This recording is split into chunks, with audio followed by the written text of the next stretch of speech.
Bien, heureux. Voilà, s'il vous plaît. doublement attendu. Voilà. Monsieur le ministre, s'il vous plaît. Monsieur le ministre. S'il vous plaît, merci beaucoup. Est-ce qu'on peut avoir une poignée de main, s'il vous plaît? Une poignée de main, s'il vous plaît. Voilà. S'il vous plaît, merci beaucoup.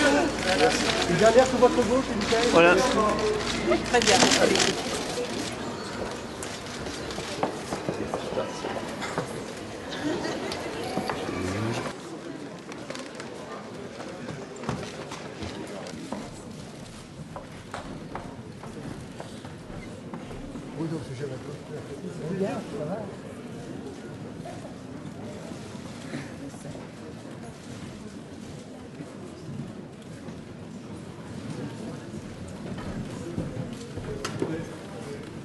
Ça y est. Monsieur le ministre, monsieur le secrétaire d'État, monsieur le secrétaire général, mesdames et messieurs les directeurs, mesdames et messieurs, mon cher Michel, Jean-Marie et moi-même, nous sommes heureux de finalement t'accueillir dans cette maison qui est désormais la tienne.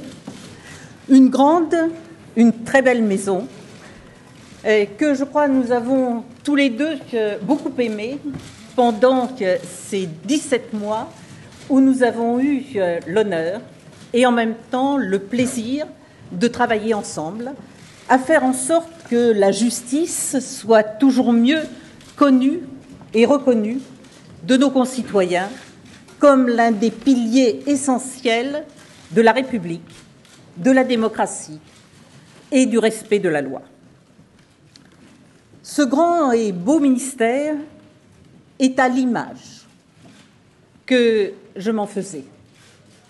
Une image porteuse de valeurs essentielles, celle de la liberté, celle du respect des autres, celle de la nécessité d'assurer l'égalité de tous devant la loi et devant l'État. J'ai découvert aussi à cette occasion des hommes et des femmes que désormais tu diriges, qui sont fiers, à juste titre, d'exercer des missions essentielles pour notre pays et pour l'unité de notre pays.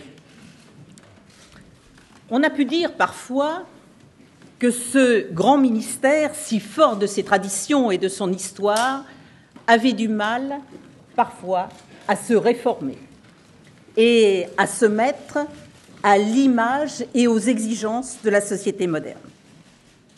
Les 17 mois écoulés nous ont amplement démontré le contraire. C'est un ministère dont les hommes et les femmes, parce qu'ils sont à l'écoute des attentes de nos concitoyens et parce qu'ils sont totalement investis dans leur mission, convaincus de leur mission, sont prêts à faire d'énormes efforts pour permettre à ce ministère de répondre aux demandes essentielles.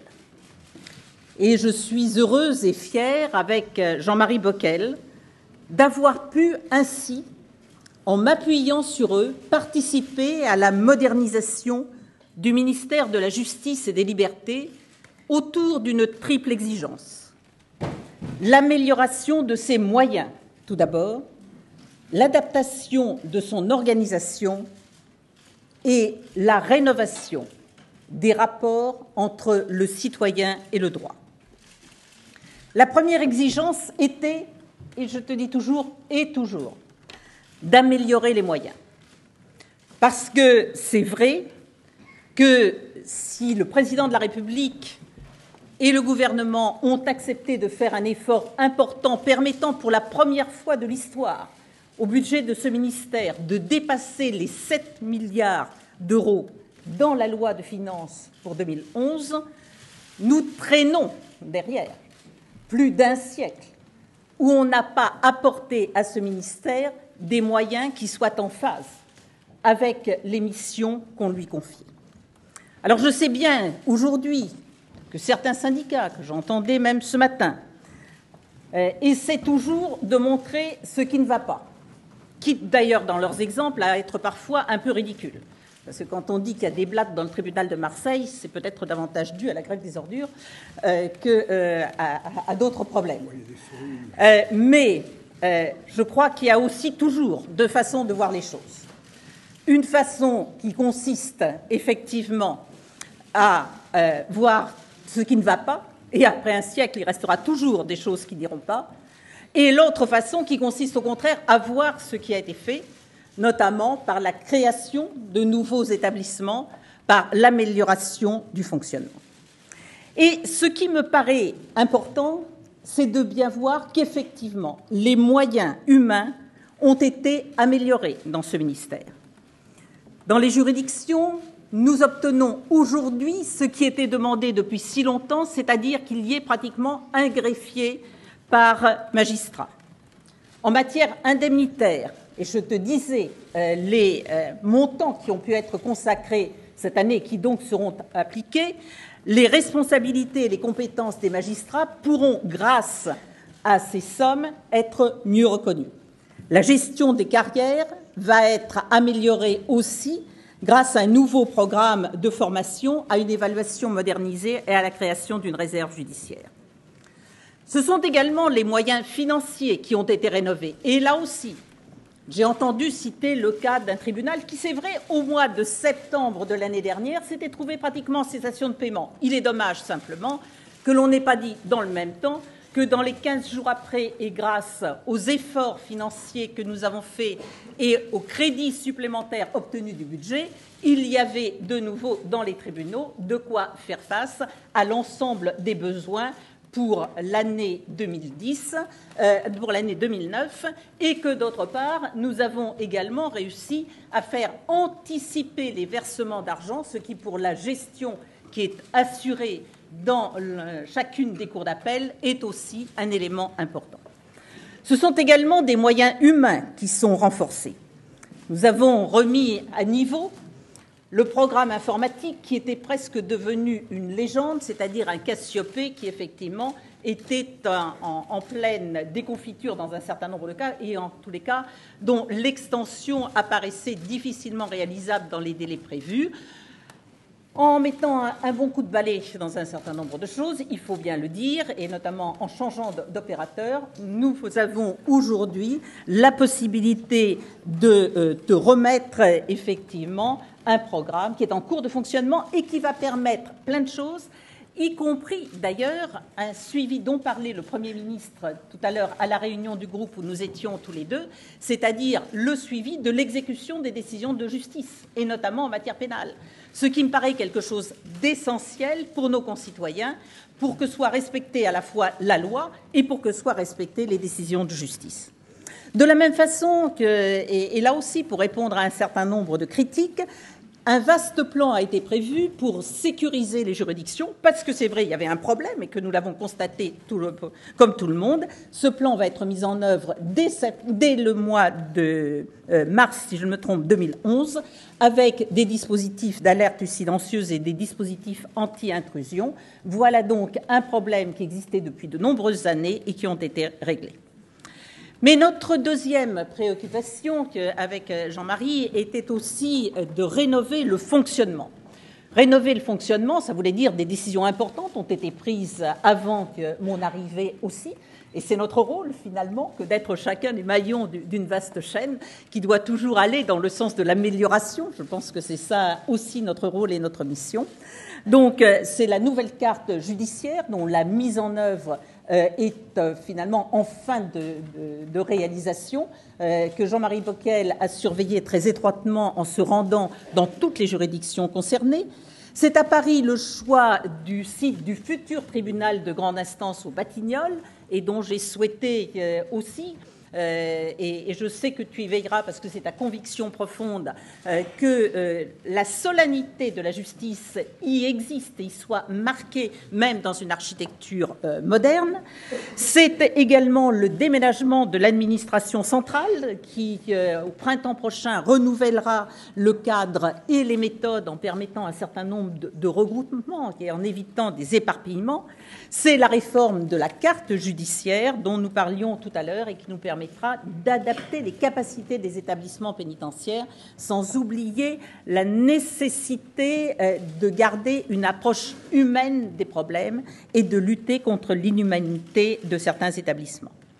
Enfin, c'est la modernisation des procédures qui nous aide aussi à rénover le fonctionnement, avec la spécialisation des juridictions et des contentieux qui est d'ores et déjà adoptée en Conseil des ministres, que tu auras effectivement la lourde charge de mettre en œuvre. C'est aussi la simplification des règles de représentation devant les cours d'appel, nous en avons parlé, avec un texte qui est en deuxième lecture à l'Assemblée nationale, la question prioritaire de constitutionnalité qui maintenant se met en œuvre et se met bien en œuvre, et je m'en réjouis profondément.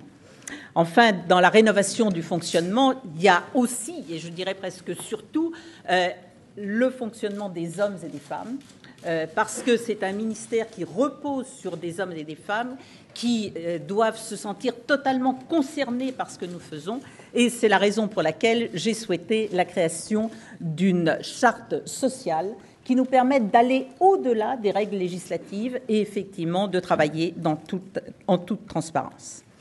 Enfin, notre troisième exigence a été d'adapter la loi aux nouveaux enjeux du droit au sein de notre société. Je crois, je l'ai souvent répété, que si nous voulons garder la cohésion sociale, il est indispensable que tout citoyen comprenne les règles qui s'appliquent à lui. Et je pense que c'est essentiel. C'est la raison pour laquelle nous avons ensemble décidé de réécrire un certain nombre de codes. Je sais que tu es un juriste qui aime aussi rédiger le droit, et je me réjouis de te confier ces dossiers, ceux de la réforme de la procédure pénale, dont aujourd'hui 4 livres sont complètement finis. Donc je te passe le 5e, qui est sur le déroulement du procès, qui est en cours.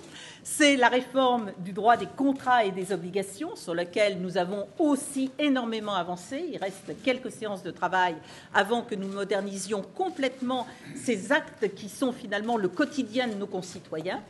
C'est enfin le code de procédure, le code de pénal des mineurs, qui est moins avancé, sur lequel le groupe technique a fait des propositions et sur lequel tu auras à te penser.